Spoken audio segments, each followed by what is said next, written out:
Hello family, എല്ലാവർക്കും സുഖമല്ലേ? അപ്പോൾ ഇന്നൊരു നമ്മുടെ കുഞ്ഞു പ്രോബ്ലം പറയാനും നിങ്ങളുടെ പരാതി പറയാനും കേട്ടോ ഇന്ന് വന്നേക്കുന്നേ. അപ്പോൾ ഞങ്ങൾ പലരെയും കമൻറ്റുകൾ ഞങ്ങൾക്ക് കാണാനില്ല.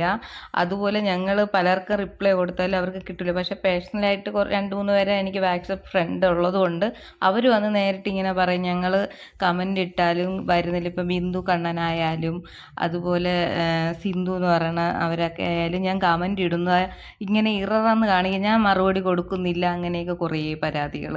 അതുപോലെ കമൻ്റ് ഇട്ടവരും അതിൽ ചെന്ന് നോക്കുമ്പോൾ കമൻറ്റ് കാണില്ല. ഞാൻ ഇതുപോലെ ചേച്ചി നിങ്ങൾ ഇതുവരെയും കമൻ്റ് ഒന്നും ഇടുന്നില്ലല്ലോ എന്ന് പറയുമ്പോൾ എല്ലാത്തിനും ഞാൻ കമൻ്റ് ഇടുന്നുണ്ടെന്ന്. എന്നിട്ട് അവർ സ്ക്രീൻഷോട്ട് എടുത്ത് കാണിച്ചു തന്നെയാണ് കേട്ടോ. പലരും എനിക്ക് വാട്സപ്പിൽ വന്നിങ്ങനെ കാണിക്കുന്നുണ്ട്, നമ്മൾ കമൻ്റ് ഇടുന്നുണ്ട്. അതുപോലെ ദിൽഷ ആയാലും പലരും കമൻ്റ് ഇടുന്നുണ്ട്, കാണാൻ പറ്റുന്നില്ല. ഞങ്ങൾക്ക് കാണാൻ പറ്റില്ല, അവർക്ക് കാണാൻ പറ്റും. അങ്ങനത്തെ ഒരു പ്രശ്നം. പലരും നമ്മൾ റിപ്ലൈ കൊടുക്കാതാവുമ്പം പിന്നെ കമൻ്റ് ഇടാറില്ല. കുറേ പേർക്കൊക്കെ കമൻ്റ് എല്ലാത്തിലും ഇട്ടാലും ഞങ്ങൾ ചിലതിലൊക്കെ ഇററായിട്ട് ഇങ്ങ് പോയാലും അവർ നിരന്തരം ഇട്ടുകൊണ്ടിരിക്കുന്നവർ മാത്രമേ നമുക്ക് കിട്ടുന്നുള്ളൂ. അപ്പം കുറേ പേരൊക്കെ കുറേ നമുക്ക് റിപ്ലൈ കിട്ടാതാകുമ്പം സ്വാഭാവികമായിട്ട് അവരങ്ങ് നമുക്ക് കമൻ്റ് ഇടാൻ മടിക്കും.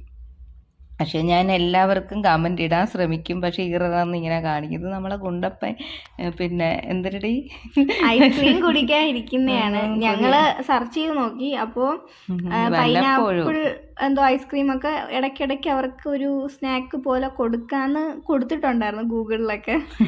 അതുകൊണ്ട് കൊടുക്കുന്നതാണ്. ആൾക്ക് ഭയങ്കര ഇഷ്ടമാട്ടോ. അങ്ങനെ ഓവറായിട്ട് കാണത്തില്ലല്ലോ, 2 കുഞ്ഞു ഇതല്ലേ ഉള്ളൂ. അവര് രണ്ടുപേരും കൊടുക്കാനും മടിയാണ്. ഇളയക്ക് നീ ഇരിക്കണ്ട, ഞാൻ തരൂല എന്ന് പറഞ്ഞാണ് ഇളയവളിരിക്കുന്നത്.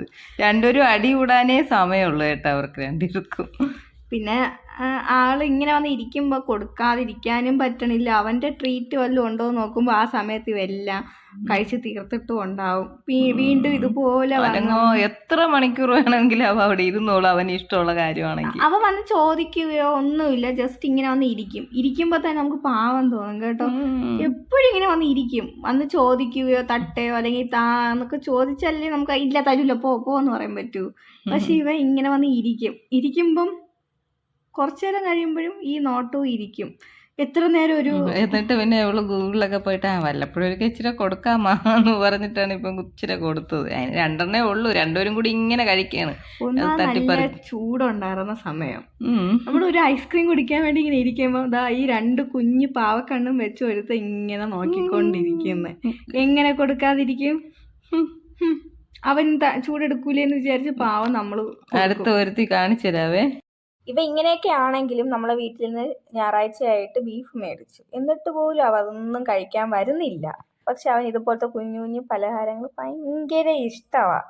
ഇതുപോലെ ഞങ്ങളിവിടെ കഴിക്കാനായിട്ട്. പാവോ. അതാ ഇറച്ചിയും വെച്ചാണ് ചോറ് കഴിക്കുന്നത്. എന്നിട്ടും കൂടി അവന് വേണ്ട, ഇറച്ചി പോലും കൊതിയില്ല. ചോറെന്ന് പറയുമ്പോ ഓടും. ഫോണ് ഇവിടെ ഇല്ലാതായിപ്പോയില്ലേ, വേറെ ഫോണൊന്ന് ഇത് നിങ്ങൾ കാണണം. ഇതാണ് നിങ്ങളുടെ ഗുണ്ടപ്പൻ. കൊതിയൊന്നുമില്ല, ഇറച്ചി എന്ന് പറഞ്ഞാൽ അവനൊരു കൊതിയുമില്ല. അകത്ത് കേറണ്ട, എൻ്റെ കൂടെ ടൂർ ഇറങ്ങണ്ട. മീൻ മേടിച്ചിട്ട് ഓടി വരാവേ. രാവിലെ കൊണ്ടു എൻ്റെ കൂടെ ഓടി വരാൻ നിന്നത് ഞാൻ മീൻ മേടിക്കാൻ പോയടുത്തൂടെയാണ്. അമ്മയ്ക്ക് എനിക്ക് മീൻ മേടിക്കുമായിരുന്നു. നല്ല കൊഞ്ചും കേരച്ചൂരയും ഇത് ആവേലി മീനാണ് അമ്മ കാണിച്ചു. ഞാൻ ഇതുവരെ വെച്ചിട്ടില്ല, കറിയൊന്നും. ഇതെങ്ങനെ വെക്കണമെന്ന് പറഞ്ഞൂടെ, ഞാൻ ഇത് കഴിച്ചിട്ടുമില്ല. അമ്മ പറഞ്ഞത് നല്ല മീനാണ്, നീ ഒന്ന് വേണമെങ്കിൽ മേടിയിട്ട് നീ എന്ന് പറഞ്ഞു. ഞാൻ പറഞ്ഞു വേണ്ട, ഞാൻ കഴിച്ചിട്ടില്ലാത്തതുകൊണ്ട് റിസ്ക് എടുക്കാൻ വയ്യ. നല്ല വിലയുമാണ്. 1 കിലോ 480 എന്തോ ആണ്. പിന്നെ കൊഞ്ച്, പിന്നെ ഞാൻ വള്ളിക്കുഴിയാളെയും കണവയും മേടിച്ചായിരുന്നു. പിന്നെ ഞങ്ങൾ ബേക്കറി കയറി കുറച്ച് പലഹാരമൊക്കെ മേടിച്ചു.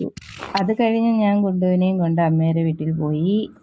മീനൊക്കെ മേടിച്ചുകൊണ്ട് വന്നപ്പോൾ ലേറ്റായി. അപ്പം ഞാൻ ഇന്ന് ചോറ് ഇവിടെ നിന്ന് കൊടുക്കാമെന്ന് കരുതി. മീനൊക്കെ മേടിച്ചുകൊണ്ട് വന്നല്ലോ, അപ്പം മീനും ചോറും വെച്ച് ഇവിടെ നിന്ന് കൊടുക്കാമെന്ന് കരുതി. അപ്പം വന്നപ്പോൾ ലേറ്റുമായി. അപ്പം ഗുണ്ടുവിന് ഇവിടെ കൊണ്ടുവന്ന് ചോറ് കൊടുക്കുന്ന പരിപാടിയാണ്. ഭയങ്കര മടി കണ്ടല്ലോ, ചോറ് ഒട്ടും കഴിക്കാൻ ഇഷ്ടമല്ല. പിന്നെ ആമിയുടെ കാര്യവും പറയണ്ട. ആമിയും കറക്റ്റ് ആമി അവൻ്റെ മോൻ തന്നെ എന്ന് പറയാം. അവക്കും ഇപ്പോൾ ഭയങ്കര മടിയാണ്. പണ്ട് നിങ്ങൾക്കറിയാമല്ലോ, ഏതെങ്കിലും പഴം ചോറായാലും കൊടുത്താലും ആമി റോഡിൽ കൊണ്ട് വെച്ച് കൊടുത്താൽ കഴിച്ചിട്ട് പോണ ആമിയായിരുന്നു. ഇപ്പം അമ്മ എണ്ണി 5 ഉരുള ചോറൊക്കെ കൊടുത്താൽ ആ 5 ഉരുളയിൽ കൂടുതലൊന്നും കഴിക്കത്തില്ല. ഭയങ്കര ഡീസൻ്റാണ് ആമിയും. ഇപ്പം ലിമിറ്റഡ്. അവളെ സൗന്ദര്യം കളയാതെ നോക്കലാണ് അവളെ ജോലി. കൂടുതൽ തിന്നാൽ തടിച്ചോ എന്ന് പേടിച്ചിട്ട് എൻ്റെ അമ്മയും കുറച്ചേ കഴിക്കത്തുള്ളൂ. അപ്പം കൊടുത്തപ്പം വേണ്ട. അപ്പം അമ്മ അവിടെ നിന്ന് വിളിച്ച് പറയുന്നുണ്ട്, ഞാൻ ഉച്ചയ്ക്ക് ചോറ് കൊടുത്ത് അവൾക്ക് കൊടുക്കണ്ട, അവൾ കഴിക്കത്തില്ല. അങ്ങനെ ചോറ് കാണുമ്പം വാ പൊളിച്ച് തരുന്ന പഴയ ആമിയല്ല ഞാൻ എന്നാണ് അവൾ പറയണത്. എന്നെ ഒന്ന് കൊണ്ടുപോകുമോ എൻ്റെ അടുത്തിൽ നിന്ന്. പിന്നെ ഞാൻ കൊണ്ട് കൊടുത്ത് ചോറ്. ഇതുകൊണ്ട് കഴിച്ചിട്ടില്ലായിരുന്നു. അതുകൊണ്ട് മടിച്ചിട്ടാണെങ്കിലും അമ്മ തരണമല്ലേ എന്ന് പറഞ്ഞാണ് വാ തുറക്കണത്. ആദ്യം കുറച്ച് മടി കാണിച്ചെങ്കിലും പിന്നെ അങ്ങ് വാങ്ങി കഴിച്ചു. പിന്നെ അച്ഛൻ വന്നിട്ടുണ്ടായിരുന്നു. അച്ഛൻ 2-3 ദിവസമായി പോയിട്ട് ഡ്യൂട്ടി കഴിഞ്ഞ് വന്നു. അച്ഛൻ പിന്നെ വെറുതെ ഇരിക്കത്തില്ലല്ലോ. അച്ഛന് കുറവുണ്ട് കേട്ടോ. പിന്നെ ഇതാ നമ്മളെ ഗുണ്ടപ്പനെ കുളിപ്പിക്കാൻ കൊണ്ടുപോകണതാണ്. കുളിക്കാൻ കൊണ്ടുപോകണമെന്നുള്ള അവസ്ഥയിലാണ് അവൻ അങ്ങനെ കൈയും കാലും ഒന്നും അനക്കാതിരിക്കണത് കേട്ടോ. അവൻ്റെ ആ കൊണ്ടുവരവ് തന്നെ എന്ത് രസമാണ്. പക്ഷേ പറഞ്ഞിട്ട് കാര്യമില്ല, വെള്ളം അങ്ങോട്ട് നനഞ്ഞു കഴിഞ്ഞാൽ പിന്നെ അവൻ്റെ ചാട്ടവും തുള്ളലുമാണ്. എൻ്റെ ദേഹത്ത് കയറി ചാടി നിൽക്കും. ഭയങ്കര മടിയാണ്. ഈ വേനലിലും കൂടി അവന് കുളിക്കാൻ ഭയങ്കര മടി. ഇതിനിടയിൽ ഞാനൊരു ഷോർട്ട് ഇട്ടല്ലോ ഇന്നലെ. അപ്പോൾ അതിൽ ദിൽഷ ഇങ്ങനെ ചോദിക്കുന്നുണ്ടായിരുന്നു, അത് കോളർ ഇട്ട് കുളിപ്പിച്ചാലല്ലേ അവനെ എനിക്ക് പിടിച്ച് കുളിപ്പിക്കാൻ പറ്റത്തുള്ളൂ. കുളിച്ച് കഴിഞ്ഞിട്ട് ഞാൻ ഊരി പിന്നെ ഉണക്കാൻ വെച്ചു. ഗുണ്ടുവിനെ ഉണക്കാനിട്ടു. അങ്ങനെയാണ്.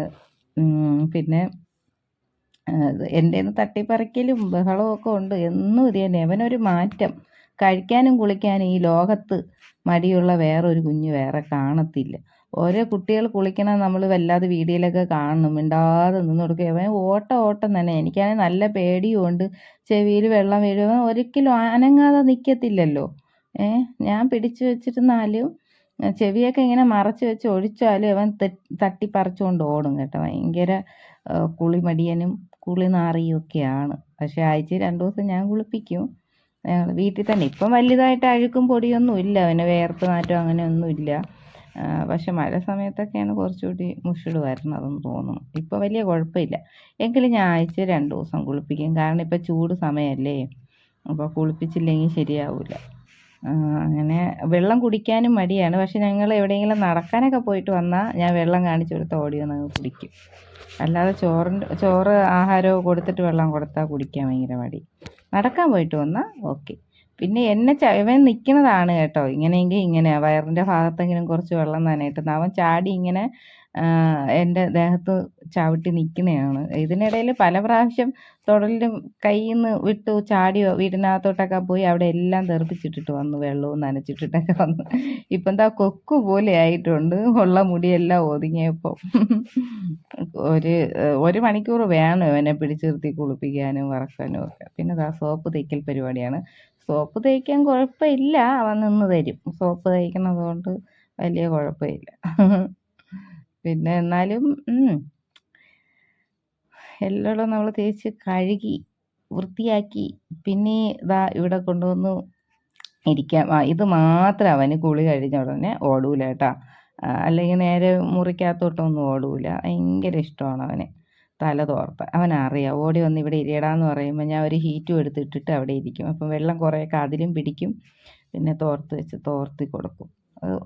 എന്നിട്ട് ഓരോ സ്ഥലം കാണിച്ചരുത്, ഇവിടെ എന്നൊക്കെ. എന്താ ഇപ്പം അവൻ്റെ കോളറൊക്കെ ഊരിയിട്ടുണ്ട് കേട്ടല്ലോ. ദൃശ്യം ഇത് കാണുന്നുണ്ടെങ്കിൽ നോക്കിയാൽ മതി. അങ്ങനെയാണ് സംഭവം. ഇതിന് മുന്നേ ചിലപ്പോൾ ഊരാൻ പറ്റില്ല കേട്ടോ. സംഭവം ഇങ്ങനെ കോളറേ കെട്ടിയും കൂടി വെക്കുമ്പോൾ കടിച്ച് മുറിക്കുക വേണ്ടി ഞാൻ ഇപ്പം ഇത്തിരി ലൂസാക്കി ഇട്ട് കൊടുത്ത്. ഇത്തിരി ഇറുകിയത്. അപ്പം ഞാൻ ലൂസാക്കിയപ്പം കഴുത്തിൽ കൂടി ഇങ്ങനെ തലയിൽ കൂടി ഊരിയെടുക്കാൻ പറ്റും. അല്ലെങ്കിൽ ഞാൻ ആ കോളറിനെ നല്ലോണം തുടച്ചു കൊടുക്കും കുറച്ച് നേരം. എന്നിട്ട് വെയിലത്തൊക്കെ കൊണ്ട് നിർത്തും. അങ്ങനെയാണ്. ഇപ്പം എന്താ ഇതങ്ങനെ കണ്ടുകൊണ്ടിരിക്കാം, അത്രേ ഉള്ളൂ. ചെവിയൊക്കെ തുടച്ച് ഇവൻ എത്ര നേരം തുടച്ചു കൊടുത്താലും ഇതാ ചുന്ദരക്കുട്ടനായോ എന്ന് നോക്കാൻ ഞാൻ പറയുമായിരുന്നു മോളെടുത്ത്. അപ്പോൾ അതിങ്ങനെ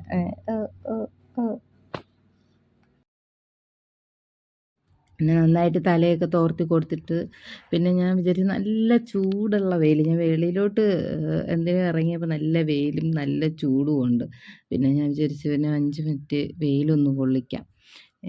ഇവൻ ചാടി ഇറങ്ങി ഇനി എത്ര തല തോർത്തിയാലും അവൻ സോഫ സെറ്റിൽ വന്ന് ഇങ്ങനെ കമന്നും തിരിഞ്ഞും ഒക്കെ തുടയ്ക്കും. അതിനേക്കാളും കുറച്ച് വെയിൽ കൊള്ളിച്ച് കാറ്റടിയും കൊള്ളിക്കാമെന്ന് വെച്ചാൽ നല്ല ചൂടുണ്ടായിരുന്നു. അപ്പോഴാണ് ചേച്ചിക്കുട്ടി ഇവിടെ എക്സാമും കഴിഞ്ഞിട്ട് വരുന്നത് കണ്ടത്. ഞാനപ്പോൾ അവളോടുത്ത് ചോദിച്ചു വിടട്ടോ എന്ന്. ബസ്സൊന്നുമില്ല, അതുകൊണ്ടാണ് വിട്ടത്. അവൾ വരുന്നുണ്ട്. ഞാൻ വിചാരിച്ചു അതുവഴി ചിലപ്പോൾ ഓടിക്കളയും. ഇപ്പം വലിയ കുട്ടിയായില്ലേ ഗുണ്ടപ്പൻ. പണ്ട് കുഞ്ഞായിരുന്നപ്പം ഇങ്ങനെ വിട്ടാൽ ഓടി ചേച്ചിമാരുടെ അടുത്തേ പോവുള്ളായിരുന്നു. പക്ഷേ കുറച്ച് വളർന്നതിന് ശേഷം ഇങ്ങനെ അങ്ങ് അഴിച്ചു വിടാൻ ഞങ്ങൾക്ക് പേടിയാണ്. കാരണം ഇങ്ങനെ പിടിക്കാൻ പോകുമ്പോൾ അവൻ തെന്നി മാറി അതുവഴി അങ്ങ് അവൻ്റെ ഇഷ്ടത്തിന് അങ്ങ് ഓടിപ്പോവും. പിന്നെ പിടിച്ചാൽ കിട്ടത്തില്ല. പക്ഷേ ഇന്ന് നോക്കിയപ്പോൾ ഞാൻ ധൈര്യമായിട്ട് വിട്ടു. കാരണം തൊടലും കൂടി ഉള്ളതുകൊണ്ട് അവനറിയാം അത് ഓടാൻ പറ്റത്തില്ല. എന്തോ തൊടലുള്ളുമ്പോൾ അവനൊരു ഉൾഭയമുണ്ട് കേട്ടോ. പിന്നെ ചേച്ചിയും ഗുണ്ടപ്പനും കൂടി കയറി വരുന്ന സീനാണ് കാണുന്നത്. ഭയങ്കര ഹാപ്പിയായി. വാ ചേച്ചി കയറി വാ, അല്ലല്ല കയറി വന്നല്ല, അങ്ങോട്ട് പോണ്ട വേണ്ട, നമുക്ക് പുറത്തൊന്ന് പോയാലോ എന്നൊക്കെ പറഞ്ഞ് ഇവളെ കാലിൽ ഇങ്ങനെ കടിച്ചു പിടിച്ചോണ്ടിരിക്കുകയായിരുന്നു. പിന്നെ ഞാൻ പറഞ്ഞെടി കുറച്ചു ദൂരം അവനെ കൊണ്ട് പോയിട്ട് വാ, അവൻ വെളിയിൽ നിന്ന് ഇങ്ങനെ ആസ്വദിച്ചുകൊണ്ടിരിക്കുകയായിരുന്നു, നീ വന്നത് കൊണ്ടാണെന്ന് പറഞ്ഞു. പിന്നെ അടുത്ത പരിപാടി എന്ന് പറഞ്ഞാൽ നിങ്ങൾ എന്നെ കണ്ടോളൂ. എൻ്റെ അമ്മ വന്നാൽ ഉടനെ കയറി അങ്ങ് ഇരിക്കും അവൻ. പിന്നെ അവിടെ നിന്ന് അമ്മ വരുമ്പോഴേ അറിയാം കേട്ടോ, അവന് മണം പിടിക്കാൻ അപാര ഇതാണ് കേട്ടോ. അപ്പം അമ്മയുടെ കയ്യിൽ എന്തെങ്കിലും ഒരു മണം ഉണ്ടെങ്കിൽ കടിക്കൂല, അല്ലെങ്കിൽ കയ്യിലെല്ലാം കടിച്ച് നോക്കും. അപ്പം അമ്മ എപ്പോഴും പറയും എൻ്റെ കയ്യിൽ പൊതി എന്തെങ്കിലും ഉണ്ടെങ്കിൽ അവൻ കടിക്കത്തില്ല, ആ മണം പിടിച്ച് ഓടി വന്നിട്ട് ഇതുപോലെ വന്നിരിക്കും, അമ്മേരെ മുന്നേ വന്നിരിക്കും. നമുക്ക് തരണേനേക്കാളും മുന്നേ അവന് കൊടുക്കും. ഇതിനിടയിൽ കുഞ്ഞൂനാണ് വെപ്രാളം. എല്ലാം ഈ കൊച്ചു പിള്ളേരെ പോലെ രണ്ടുപേരും അടി കൂടും. എല്ലാം കൊണ്ടുവന്ന് കൊടുക്കല്ലേ, എൻ്റെ പങ്ക് എനിക്ക് വേണമെന്നും പറഞ്ഞ് അവളും പിടിക്കും. കാരണം നമ്മൾ എവളെ പങ്കിൽ നിന്നോ അല്ലെങ്കിൽ ഞങ്ങളെ പങ്കിൽ നിന്നൊക്കെ അല്ലേ ഇതിൻ്റെ തൊലി ഉരിച്ച് കുറച്ച് കൊടുക്കണത്. ഇത് പഴംപൊരിയാണ്. അപ്പം അവൾ പറയും എനിക്ക് ഗുണ്ട് കഴിച്ചതിൻ്റെ ബാക്കി വേണ്ട, എനിക്ക് ഫുൾ പലഹാരം തന്നെ വേണമെന്ന് പറയും. അവൾക്ക് 2 എണ്ണം കൊണ്ടുവരണം. ഗുണ്ടുവിൻ്റെ പങ്കും അവളെ പങ്കും കൊണ്ടുവരണം. എന്നിട്ട് ഗുണ്ടുവിൻ്റെ പങ്കിൻ്റെ കുറച്ച് തൊലി ഗുണ്ടുവിന് കൊടുത്തിട്ട് അതും കുഞ്ഞും അടിച്ചുകൊണ്ട് പോവും. അതാണ് ഇവിടെ സ്ഥിര പരിപാടി. അങ്ങനെ അപ്പോൾ എന്താണ്ട് ഇവൾ തീക്കും മുമ്പ് ഇവിടെ ചോദിച്ചുകൊണ്ടിരിക്കണം, അളവും കണക്കും ഒക്കെ നോക്കി ഇവിടെ ഇതുപോലെ അതുപോലെ പിണങ്ങി പോവുകയാണ് എനിക്ക്. അങ്ങനത്തെ എൻ്റെ രണ്ടും കണക്കിപ്പം തന്നെ. രണ്ടുപേർക്കും ഈ പലഹാരം എന്ന് പറഞ്ഞാൽ രണ്ടുപേരും കോംപ്രമൈസ് ഇല്ല അങ്ങോട്ടും ഇങ്ങോട്ടും. സ്നേഹവും കാര്യമൊക്കെ ശരി തന്നെ. ചേച്ചി പിണങ്ങാതെ എന്ന് പറഞ്ഞിട്ട് ഇതാ ഗുണ്ടു അവളെ എടുത്ത് ചെന്ന് ചേച്ചിയുടെ പങ്കും കൂടി ഇങ്ങ് പോരട്ടെ. അത് കഴിഞ്ഞപ്പോൾ അവൾ ബിസ്ക്കറ്റ് എടുത്ത് വെച്ച് അമ്മമ്മ കൊണ്ട് കൊടുത്ത ബിസ്ക്കറ്റ് എടുത്ത് കഴിച്ചു. അപ്പം കൊണ്ട് ചേച്ചി അതിൽ നിന്ന് എനിക്ക് ഇച്ചിരി തരുമോയെന്നും ചോദിച്ചതാ വന്നിരിക്കുകയാണ്. അവന് എല്ലാവരുടെ പങ്കും വേണം. അവന് ഇവിടെ ഇള കുഞ്ഞാവയല്ലേ, ഇച്ചിരി എല്ലാവരെയും നിന്നും വേണം അവൻ്റെ കയ്യിൽ. അല്ലാതെ അവന് കൊടുക്കാതെ നമുക്കൊന്നും കഴിക്കാൻ പറ്റത്തില്ല. ഇവിടെ ഒളിച്ച് കഴിക്കണമെന്ന് പറഞ്ഞാൽ അങ്ങനെ വലിയ മുറികളൊന്നും ഇല്ലല്ലോ, ഈ ഒരു കുഞ്ഞു ഹാളല്ലേ ഉള്ളൂ.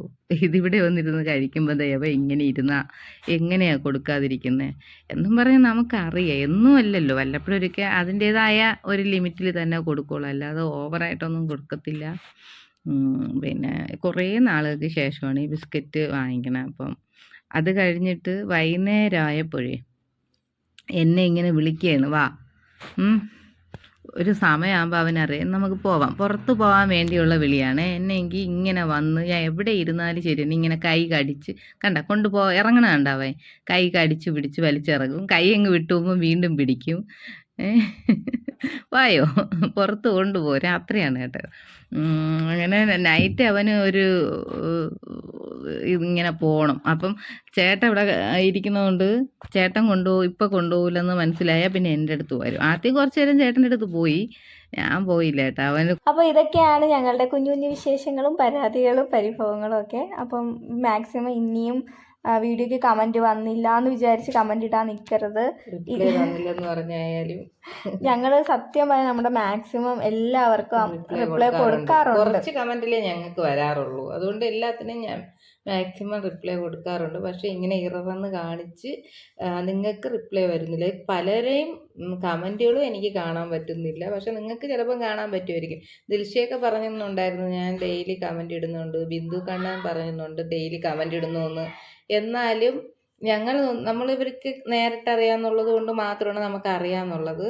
പക്ഷേ നമ്മൾ മനസ്സ് വിചാരിച്ച് ആർക്ക് റിപ്ലൈ തരാതിരിക്കുന്നതല്ല, ഇതുപോലത്തെ ഇറന്ന് കാണിക്കുന്നു, നമുക്ക് വരുന്നത് ചിലപ്പോൾ പോകുന്നില്ലായിരിക്കാം, അങ്ങനെയൊക്കെയുള്ള ഒരുപാട് കാരണങ്ങളുണ്ട്. അപ്പം ഇനിയും നമ്മൾ റിപ്ലൈ തന്നില്ല എന്ന് വിചാരിച്ച് ആരും കമന്റ് ഇടരുത്. നിങ്ങളുടെ എല്ലാവർക്കും ഇടാതിരിക്കരുതെന്നല്ല, ഇടാതിരിക്കില്ല. ഓക്കെ, അപ്പം അടുത്ത വീഡിയോ കാണാം. Bye bye.